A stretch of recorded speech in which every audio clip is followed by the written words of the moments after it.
Park2Park podcast, where we compare theme park offerings from coast to coast. We don't always see eye to eye, but in the end, we'll try. I am Alli. I am joined, as always, by my sister, CJ. How are you, CJ?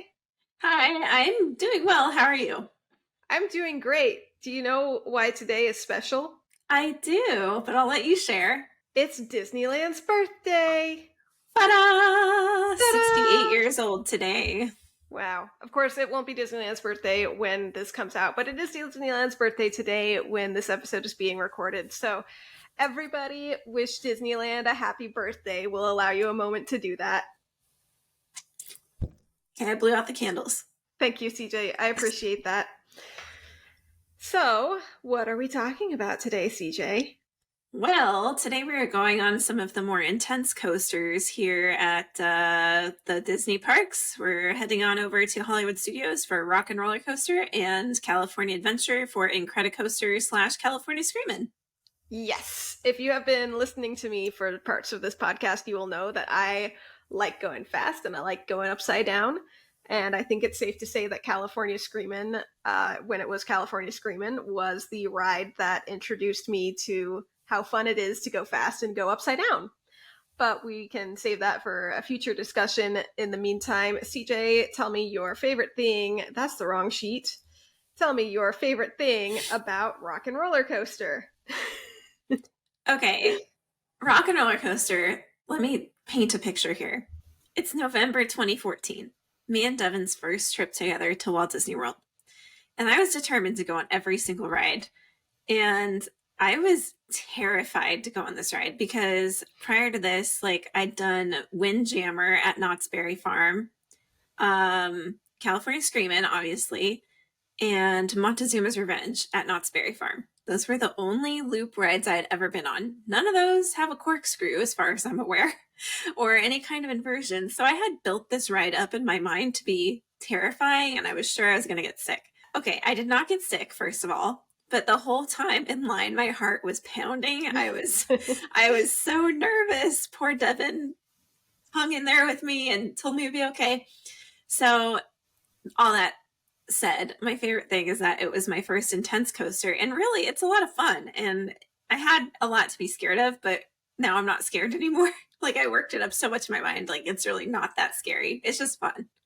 Yeah, I think one of the main differences between these coasters is with the Incredicoaster, you can see it and you know exactly what you're getting. But Rock and Roller Coaster, it is hidden. The only part you can even see from anywhere in the queue is the boarding and launch area. That's it.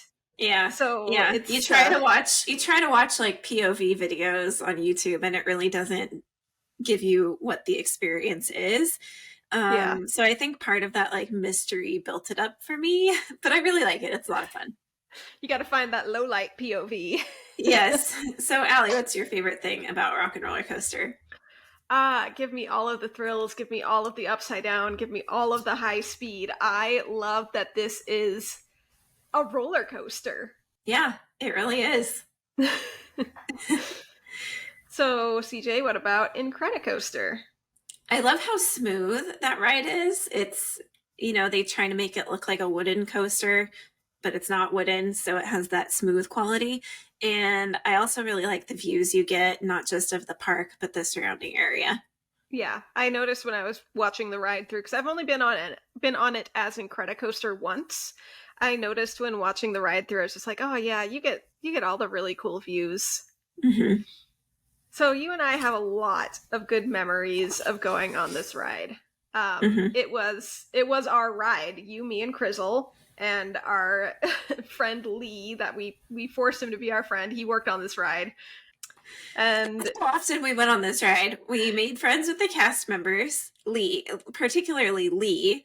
Yeah. And then he moved to Toy Story Mania for a while, and then to Grizzly River Run for a while, and back to Toy Story Mania. I don't know where he is now. But yeah, if we went up to Lee, he'd be like, CJ, Alli! He would remember us for sure. Yeah, and he would give us free fast passes, which was really nice. Yes. Yeah, I don't think that can really happen anymore since it's all digital, but he would always just hand us the little paper fast pass. It's good for 6 people, any ride. It was really nice of him. Mm-hmm. He's a cool guy. If you're listening at any point, Lee, Thanks for all the good memories. Yeah, I think this was my first looping coaster that I went on voluntarily. Like you, I was forced to go on Montezuma's Revenge as a child by mom and dad. They said, "Oh, it wouldn't be that bad," and then Dad was just a mess for the rest of the day. Are we surprised about that? Not at all. No. Not at all surprised about that. I have a picture of me on this with our grandpa. That was great. He would always go on this with us. My now husband asked me to prom on this ride. So we have so many good memories of this ride. So it's hard for me to extract like one favorite thing, just because I feel like all of my teenage summers, like all the best memories of my teenage summers, just amalgamate into California Screamin. Yeah, so I would agree with that. So nostalgia trip over. Let's talk about some like cold hard facts. So CJ, when did Rock and Roller Coaster open? July 29th, 1999. So by the time this episode is out, it will pretty much be celebrating its anniversary. 24 years. Yeah.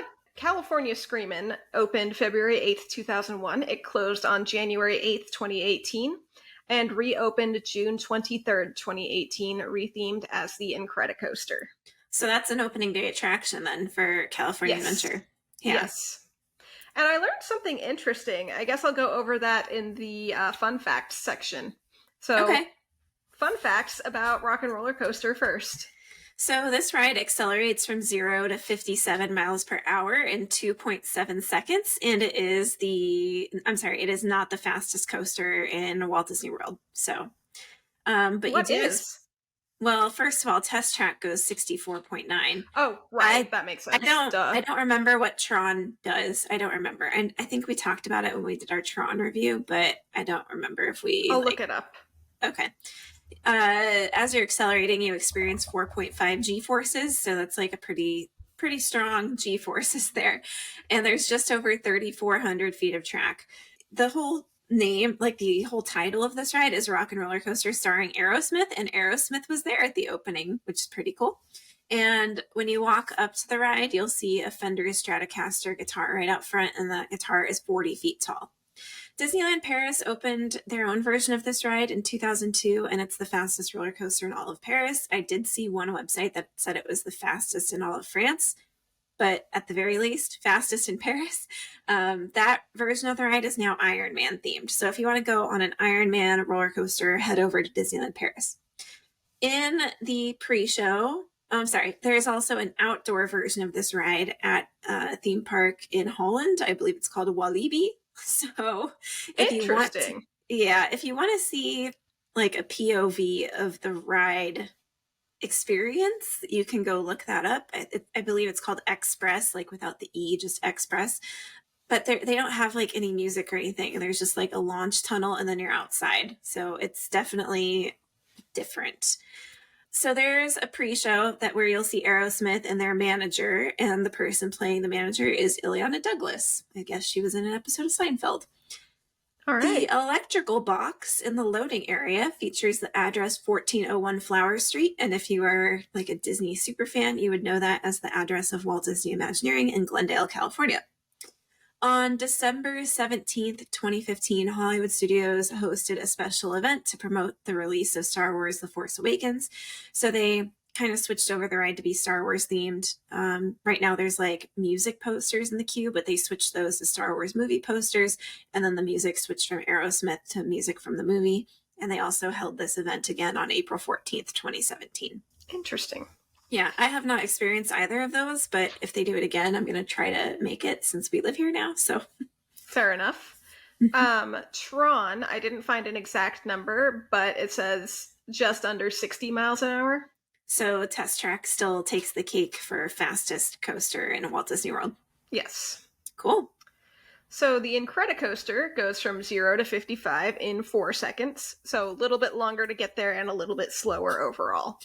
As CJ mentioned, it is made to look like a wooden roller coaster, but it is made of steel. And it is the 6th longest steel coaster in the world and the 3rd longest in the US. In 2006, it became the longest roller coaster in the world to feature an inversion. And this happened in 2006 because an inversion was removed from the ride Son of Beast at Kings Island. How do you just remove an inversion? You refurbish the entire ride and take out a loop, I guess. Okay, well, all right. I've never been. I wouldn't know. I mean, in my mind, I'm picturing like right clicking on Roller Coaster Tycoon to like delete track. And I'm like, the physics on this has to work somehow. Yep. All right. So instead of traditional lift hill chains, the Incredicoaster uses linear induction motors. There are scream tunnels on the ride, which will help the park meet noise ordinances for Orange County and also reduce the number of noise complaints from screaming coaster goers. There's safety information and a launch countdown. This was done from 2003 to 2010 by D. Bradley Baker, whom you'll know as the voice of literally any animal in any Disney cartoon ever, and Neil Patrick Harris from 2010 to 2018. And it is now the cast of The Incredibles who does the safety information and the launch countdowns. Now, CJ, you may have noticed that D. Bradley Baker did the launch countdown starting in 2003. Mm-hmm. Prior to that, there was no launch countdown. And there was that sounds like a lot more fun. Yeah, there was no like announcement of like, sit back, hang on, get ready, you're about to go, and then 5, 4, 3, 2, 1, blast off. Yeah, that was the interesting thing that I learned that I mentioned like 5 minutes ago. So now I have some unfun facts. There was a 2001 incident where the restraint did not properly lock. It caused one guest a neurological disorder and whiplash. Ouch. He sued Disney. He was unsuccessful in his suit, as most people really? who sue Disney are. That's surprising. All right. Yeah. There was a 2005 incident where one train failed to stop and rear-ended another. This was like 30 feet away from the unloading platform. This brought 15 guests to the hospital for minor injuries out of the 48 that were involved in the incident, so approximately a third. There was a 2011 incident where a backpack fell out of a train and 23 riders were firefighter evacuated. And there was a 2016 incident where riders were stranded for 45 minutes to evacuate because a purse fell out and triggered the ride to stop. Wow. So that's a lot for a ride that's 22 years old. That's a lot. Yeah. Now, Allie, you got to evacuate from that ride once. I did. It was at like the highest part of the ride, which sucked because I don't like heights. It was terrifying. I had gone single rider. Everybody else in the family was in line for Midway Mania. CJ got some really fun pictures where she was standing in line. She could see me. She took pictures and I just looked like a blue speck. Yeah, but we were basically at the highest part of the ride. We were above Midway Mania, the queue for that somewhere. And we were at a point that was high enough that when we were getting out, we did have to like clip into something as we were like starting to move, and then whole bunch of stairs going down, down, down, down, down. And then I rejoined everybody in line for Midway Mania, and it was like, well, that happened. Did you get a fast pass for all that? I don't remember, actually. I would hope so, since, I was halfway through the ride. Right. Yeah. And then you had to walk down. Yeah.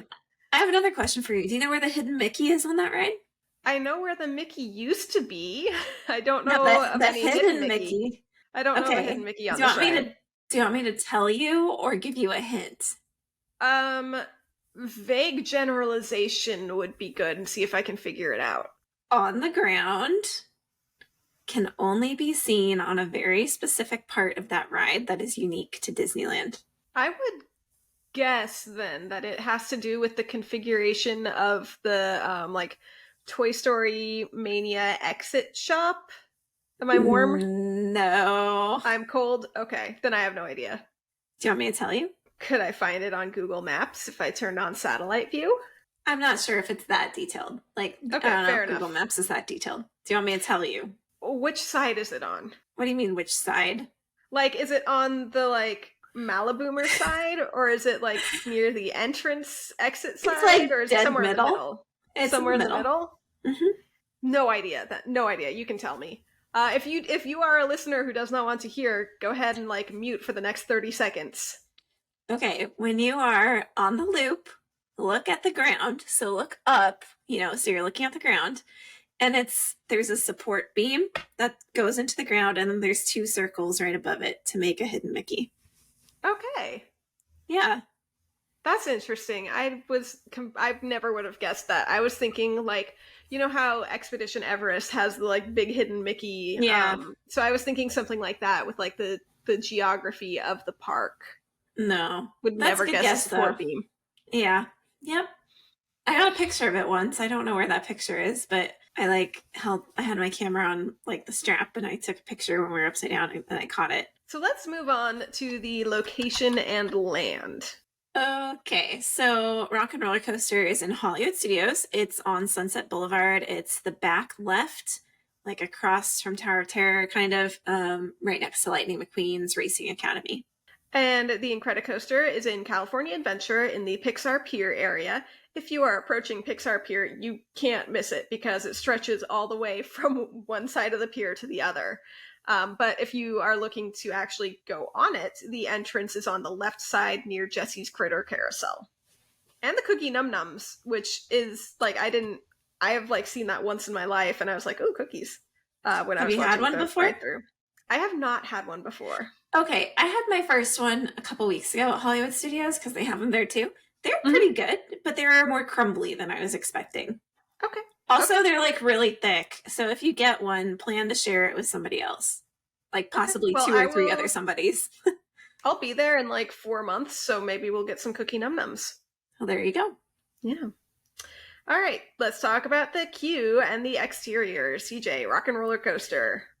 All right, I already mentioned that giant Fender Stratocaster that's outside, but basically the strings and the frets of that of that guitar extend out towards the end of Sunset Boulevard as you're approaching, and it becomes like a track for a car to drive on, so you see a vehicle upside down above you as you approach the ride.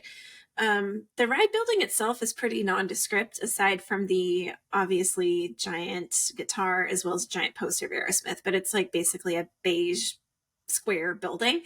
And the outside of the queue is also kind of boring. You just go up a couple of ramps, and there's like fans and announcements from the cast members occasionally. It is covered and shady, but it can still get pretty hot in there. Then finally, you enter the artist entrance, and you'll see these giant guitars, color-changing lights, and music posters that will feature your name if it reads your Magic Band. Then you go to the G-Force Records waiting area, and throughout this portion of the queue, you'll see memorabilia from various bands and recording studios, etc. The pre-show is the next portion of the queue, and that's in the actual recording room, and you'll see Aerosmith working on like sound engineering and recording. There's some back and forth banter, and then eventually they offer you some backstage passes and say that you'll need a super stretch limo. So then the doors open on the other side of the room, and you're basically in an alleyway / garage area. It's pretty dark, and you'll see the launch of the limos like right when you head out that door, and it's really cool. Then you're grouped into a row, and off you go. The Incredicoaster, like the rest of the ride, the queue is outdoors and partially covered. Because the ride has Scream tunnels, so it's also partially covered. So the shade structures are kind of a retro futuristic feel. They really match the whole vibe of the Incredibles movie. The queue is pretty much standard switchbacks, though they did definitely improve it when they switched it to Incredicoaster. There's some signage where you can learn about Jack, learn about Dash, Violet, Mr. Incredible, Elastigirl, Frozone, Edna Mode, and the family of the Incredibles. Once you're through the switchbacks, you'll go up some stairs, over and across the boarding area, then down the stairs. There is an elevator up, across, and over for the mobility impaired. The across part of this portion of the queue includes a video. There's safety information featuring the Incredibles, and it's kind of billed as a newscast where the interviewer is asking the Incredibles, oh, how do you feel about this classic roller coaster being named after you now? So it gets a little meta with we're naming this coaster after you. It hasn't changed, but now it's like your roller coaster. And it also sets up Jack just being an absolute chaotic baby, as he is in The Incredibles 2 and the Jack Attack shorts. So if you hadn't seen those, it really kind of lays the groundwork for that for you. Music in the area and queue, CJ. Rock and Roller Coaster is surrounded by like a big open courtyard. There's like a couple food stands out there and stuff, and places to sit for people who can't or don't want to ride. So that whole area has classic rock music playing and occasional screams from Tower of Terror. In the Incredicoaster area, you will get the incredible soundtrack and the general roller coaster sounds and ambiance, the noise of the cars moving, as well as people screaming. Do you want to talk about ride vehicles, CJ? Sure. So, Rock and Roller Coaster, the storyline sets you up to be in a super stretch limo. So, they do look like super stretch limos, and they're modeled after the 1962 Cadillac. So, they're very sleek looking cars. And each limo is decked out with a 125 speaker, 24 subwoofer, 32,000 watt audio system, featuring 4 speakers around everybody's head and 1 subwoofer under the seat. There are a total of 6 limos, but only 5 are in use at a time, so they can take one down for maintenance if they need to. And they have 12 rows with 2 seats per row, so 24 riders total, and it features an over-the-shoulder restraint. At Incredicoaster, the cars are effectively the same, or the trains are effectively the same, maybe with less speakers and subwooferage, though. 6 cars per train, 2 rows of 2 per car, so 12 rows total, 24 riders per train with an over-shoulder restraint. There used to be different colors of the trains, but when I watched the ride through, every one that I saw was red, like the Incredibles. So yeah. I don't know if there are different colors now. There used to be purple and orange and red and blue. I think they're all red now. Yeah, that would make sense with the theming. But yeah, they used to be multicolored, and now they're all red. So this will be a new section specifically for these rides. There's obviously music is a huge part of Rock and Roller Coaster, and it also there's a very interesting history for Incredicoaster with music, so we wanted to talk about the music that you hear on the ride. So CJ, kick it off with Rock and Roller Coaster, please. So obviously Aerosmith music is featured prominently, considering it's called Rock and Roller Coaster Starring Aerosmith. Now, I mentioned that there's 5 limos that run each, when the ride's running, and each limo has a different license plate, and those license plates dictate what songs you're getting. When they pull one out for maintenance, they just take off the license plate and put it on the car that they're putting onto the track, and they program the right songs in there. So the first license plate is 1QKLIMO, One Quick Limo, and it features the song 9 Lives. Next is the number 2, Fast for You, featuring Sweet Emotion. And the next one says Bye-Bye, BUHBYE. And this is the only limo that features a medley of 3 different songs, which are Young Lust, FINE, and Dude Looks Like a Lady. Then there's H8TRFFC, Hate Traffic, and that plays Back in the Saddle and Dude Looks Like a Lady. Then there's You Go Babe, which features Love in an Elevator, which they changed to Love in a Roller Coaster for this ride, and Walk This Way. The original California Screamin had an iconic soundtrack by Gary Hoey and George Wilkins. Okay, why did you say it like that? Because it's the soundtrack of my teenage summers. Okay.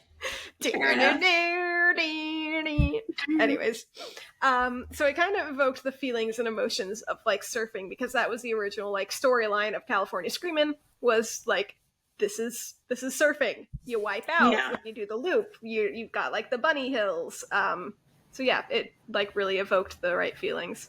There was a brief stint in 2007 where the Red Hot Chili Peppers provided the soundtrack. This was for Rockin' California Screamin', and it had a remix of Around the World. The Incredicoaster now features a composition by Michael Giacchino and Jeff Kryka. Michael Giacchino, of course, did all of the music for The Incredibles, so it's very, very on theme. Yeah.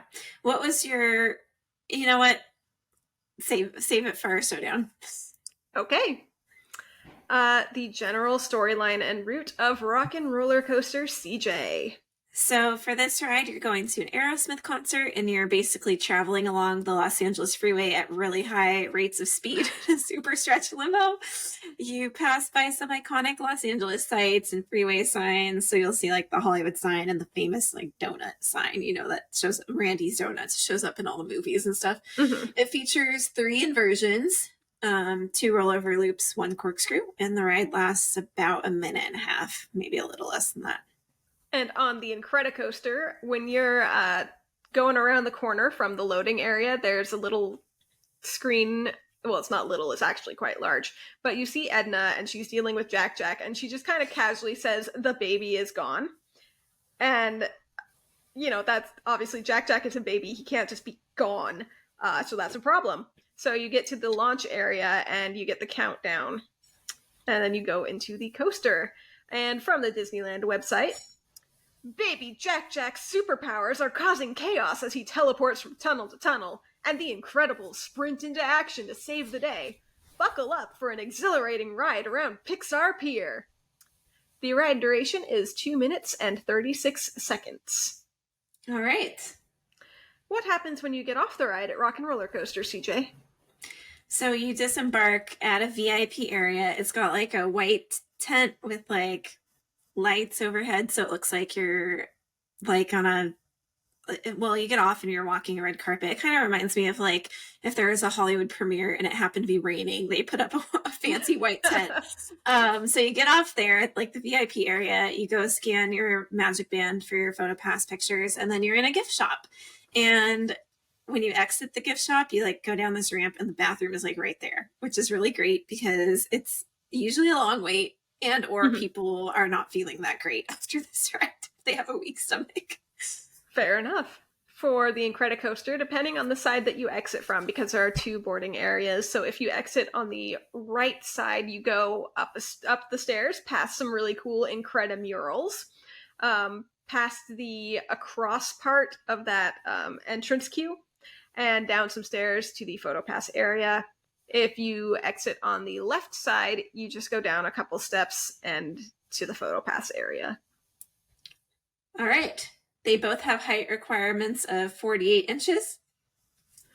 Rock and Roller Coaster is open during fireworks, but the Incredicoaster is closed for World of Color. However, I think that recently changed. However, I pulled this from the Disneyland website today where it said this attraction may close for World of Color. May close. I want to look it up. They all say may close. Anyone that closes. I mean, I'll look it up right now. World of Color closed attractions. I have this page bookmarked on the Disneyland FAQ. And attractions closing for World of Color include Games of Pixar Pier, Golden Zephyr, Incredicoaster, Jumpin' Jellyfish, Pixar Pal-Around, and Silly Symphony Swings. Hold up.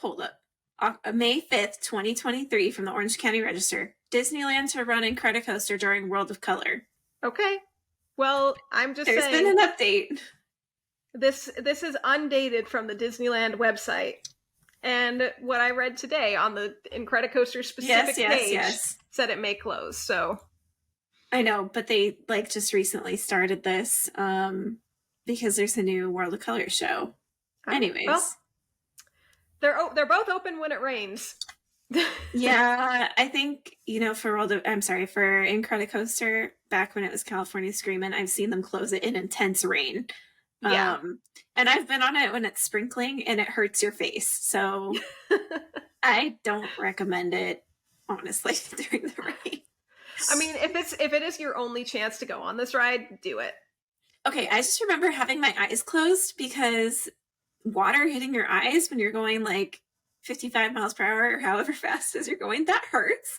And so I remember my eyes were closed and raindrops pelting my eyelids, and your eyelids are pretty thin. So it was kind of painful. 0 out of 10. Don't recommend. Wear your sunglasses, CJ. This was when I wasn't really a sunglass person. So all right. Okay. All right. What about Lightning Lane? They both offer Lightning Lane and they both offer single rider. I feel like Rock and Roller Coaster, the single rider line is glacially slow, so you have to time it really well. And for Incredicoaster, people I think have caught on, and I've seen the line get really long for single rider. So just play it by ear. Yeah.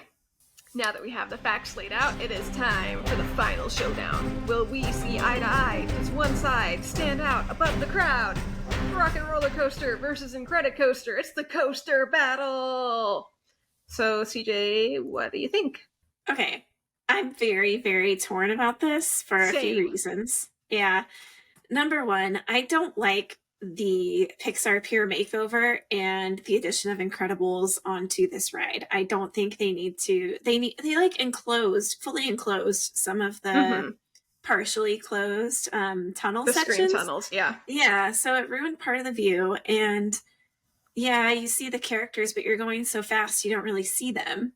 So that's kind of weird. On the other hand, you still get a really nice view, and it's a really long coaster, and you get a variety of experiences. You get the fast launch, like going downhill, big hills. You go over bunny hills and you do a loop, and like those things I really like about that ride. For Rock and Roller Coaster, I love the rock music. Like, that's really fun. And I can tell on that ride that they put a lot of effort into the audio experience. But I hate that it's always a crazy long wait, and I don't like how short it is. So I think for this one, I'm going to go with Rock and Roller Coaster. I think the music sets it apart. I think it's a better themed experience for what park it's in, and I like the music. Yeah, you make so many good points. The Incredibles does really feel shoehorned into this, and they do make a point in the queue to be like, oh yes, we're retheming this classic attraction after you. How does it make you feel? And it does feel really weird.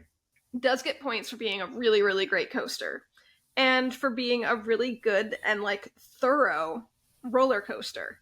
Like, you get the loop, you get the hills. It's, you get like the best of all coasters, pretty much. It's like slaps all the good parts together of roller coasters. But you're right. It's, if it was still California Screamin', I think I would give it that way. But yeah, I think that Rock and Roller Coaster fits better, and it's also more intense, which I personally like. So yeah. And I agree with you. If it was still California Screamin', I'd go with California Screamin'. Like, I kind of have this beef with Pixar Pier. I don't understand why they needed to change it to Pixar Pier. Like, obviously the very first incarnation of Paradise Pier was very bare bones and not that great. But when they started to redo the park around 2010, 2012, and they added World of Color, they took away some of that cheesy part of Paradise Pier and made it more upscale. Like they had California Screamin' without the big Mickey ears. They had Mickey's Fun Wheel without a giant sun on it. And Midway Mania kind of fit in with like the boardwalk games you play on a boardwalk. Like that version of that ride and that location was like 10 out of 10 for me. So I feel like the Pixar Pier transformation is kind of a downgrade. So I think if I could go back to California Screamin', it would win over Rock and Roller Coaster for me. Yeah, it really feels like California Adventure has become an IP park. And I don't necessarily like that, Yeah, I don't either. I kind of feel the same way about San Francisco coming to Pacific Wharf. Like, if you look at what Pacific Wharf is and what it represents, and if you've been to that part of California, like, it encapsulates that pretty well. And San Francisco is like a made-up place they're just putting there because they can, I feel like. There, as far as I know, there hasn't been a lot of Big Hero 6 content coming out recently, and I also don't think that it is as timeless as other movies like Toy Story or something like that. But anyways, that's neither here nor there. That's a side note about California Adventure and its identity crisis that is still ongoing. Yeah. I mean, at this point, I'm wondering, like, do they need to rename the park? But then I don't know what they would rename it to. I don't know. And I feel like they're just kind of picking IPs that loosely tie to California somehow. I don't think Marvel really specifically ties to California. The big Marvel movies take place in New York. They're making it in California, okay. Okay, but they're making it Avengers campus, like some high-tech campus. I'm picturing like Silicon Valley kind of thing is what they're going for there, like the high-tech campus. Their headquarters is in New York. Yeah, I don't know. I'm just saying. I think they're pushing the limit here on what they can get by with for a park that's California adventure. Yeah, I think this is something that you and I could talk a lot about, and I don't think that we should get into all of it now. No. I think maybe in the future we could have an episode where we piece together like the best versions of California Adventure to make our ideal California Adventure theme park. That'd be so much fun. Yeah, I'm down for that. We should do that in the future. Just a bonus episode at some point. Let me give you another showdown here. Okay. Or I guess like a ranking. Rank California Screamin original versus Rockin' California Screamin versus Incredicoaster versus Rockin' Roller Coaster. Oh gosh. Okay. Rank them from best to worst. So I will say that best would be California Screamin' Classic. Okay. I will give number 2 to Rockin' Roller Coaster. And it ranks above the Red Hot Chili Pepper version because Aerosmith is way more classic than Red Hot Chili Peppers are, and it appeals to a much broader audience than Red Hot Chili Peppers, in my opinion. So, Red Hot Chili Peppers, sorry, I love you, but you're number 3. And Incredicoaster is number 4 for all of the reasons we discussed above. Previously, not above. Okay, interesting. I would rank Rockin' California Screamin as number 1. And I think, yeah, they may not be as classic right now as Aerosmith, but give them another 10 to 20 years. And I think they're going to hit that point. I also think they tied in with California really well because they are a Los Angeles-based band. So I think it hit the California theme pretty well. Number 2 would be original California Screamin'. Number 3 is Rockin' Roller Coaster. Number 4 is Incredicoaster. I still enjoy the ride experience of Incredicoaster, but I just think it kind of was a downgrade from previous versions. Fair enough. Yep. All right. Any final thoughts on these 2 rides, CJ? I love them both. Yeah, same. All right, so that wraps it up for this episode of the Park2Park podcast. Thank you all for listening. You can follow us on Instagram at Park2ParkPod with the number 2. You can send us an email with park2parkpod@gmail.com, also with the number 2. Give us your rankings. Why not? Let us know what you think. What do you think was peak California adventure? Let us know. I'd be curious to hear what y'all think. Tell your friends about the podcast, tell your enemies about the podcast, subscribe to us on YouTube. CJ, did I miss anything? We have a couple reviews from Apple that I have been meaning to read on air. I just don't use iTunes that much, so I just barely check on it. But we do have some reviews. I'm not an Apple person. I'm sorry. Me either. First of all, we have a whole bunch of 5-star reviews, so nothing below 5 stars. So thank you, all of you who have been rating us. So this one goes stars. We love stars. This one goes all the way back to April. It's currently July. This is how often I check iTunes. This is from our friend Johnny J from the DMSW podcast. Definitely check out his show. It stands for Disney, Marvel, Star Wars. A very comprehensive podcast. But here's what he says. If you are a Disney podcast fan and you are not already subscribed to the show, then do yourself a favor and go subscribe right now. That's in all caps. CJ and Alli deserve a spot in your Disney podcast rotation for sure. Their love, passion, and special connection to the Disney parks is undeniable, and these two do an amazing job of bringing you both content and honest opinions on all things Disneyland and Disney World. If you yourself are already a fan of both parks, you will love hearing these two agree and disagree on some topics, and if you are a fan of only one park, you will learn so much about the other park you have yet to go experience. Keep up the great work, CJ and Alli, and thanks for all that you do here in this world of Disney podcasting. Thanks, Johnny J. That was very nice. That was a very nice review. And now we have another review from somebody named Noobster99. I don't know who that is, but I feel like a noob in many aspects of my life. So Noobster99 is all of us, one and the same. And this is from May 10th. Again, this is how often I check our reviews. Alli and CJ have done such a great job both with person experience, I'm assuming they mean personal experience, in researching all about both parks. Loving the trip reports and love the overall concept of this podcast. Thanks, Noobster99. We are all Thank you. noobsters.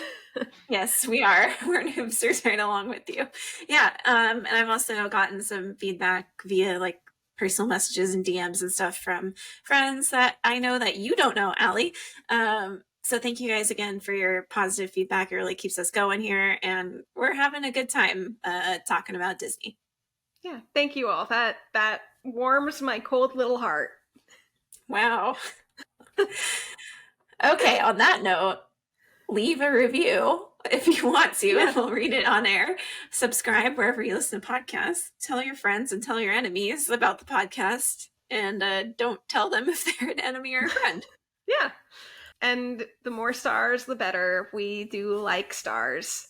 All right, well, dinner is ready and it smells really good. So have a good day, night, morning, everybody, and thanks for listening. Bye!